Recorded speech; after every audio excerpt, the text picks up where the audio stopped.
Now let's talk about prompts and their importance when interacting with large language models, or LLMs, like GPT. Prompts are essentially the instructions or questions you provide to the AI, guiding it in generating responses. Understanding the role of prompts is key. Prompts function as the initiators of interaction with LLMs.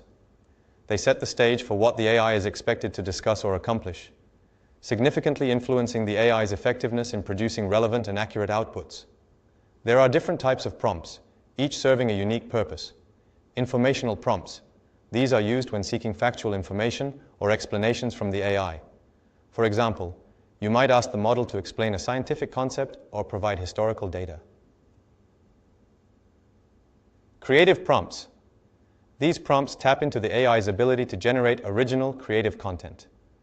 You could ask the AI to write a short story, compose a poem, or even develop a piece of software code. Instructional prompts. These are directives that engage the AI in performing specific tasks. For instance, summarizing a lengthy article, translating a passage from one language to another, or tutoring on a particular subject. By understanding and effectively using prompts, you can maximize the potential of LLMs, making them powerful tools for a wide range of applications. Thanks for watching, and see you in the next lesson.